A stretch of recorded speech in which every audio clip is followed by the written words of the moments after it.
So ayan mga kadrama-rama, alam ko pong inaabangan nyo po no, yung next na mangyayari dito sa Prinsesa ng City Jail dahil sobrang nakaka-tense na nga din po mga kadrama yung pinapakita ni Director every episode no na pinapakita dito.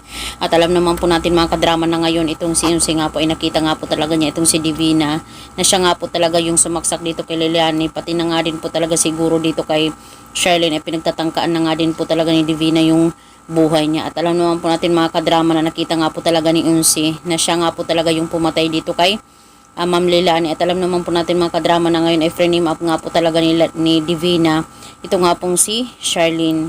At dahil nga po talaga dito ay posibleng siya nga po talaga yung mapagkamala ng mga pulis dahil nga po sa frame up na pinagplanuhan talaga ni Divina, pero hindi po talaga magwawag itong si Divina dahil nakita nga po talaga ni Unsi. Sana nga po talaga ay walang mangyari po talaga kay Unsi no, na kahit alam naman po natin na nanganganib po talaga yung buhay niya ngayon dahil sa nalalaman niya, ay sana makahanap pa din po talaga siya ng pagkakataon para masabi po talaga yung katotohanan dahil itong si Charlene po talaga yung posibleng makulong, posibleng pagbintangan talaga sa pagkamatay po ni Liliani, pero gagawa po talaga ng paraan itong si Unsi para masabi nga po niya dito kay Raymond yung katotohanan na hindi si Divina ang totoong pumatay kay Ate Liliani, hindi po si Ma'am Charlene.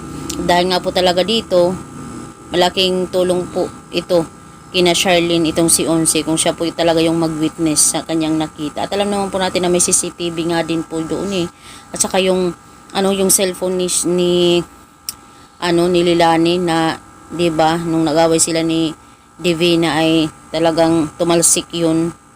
Tapos posibleng naka-record yun. 'Di ba malaking tulong din yung cellphone na yun kung naka-record yun. So mga kadrama, abangan na lang po natin yung next na mangyayari. Hoping nga po talaga ipaniwalaan ni Raymond itong si Charlene at saka itong si Unsi.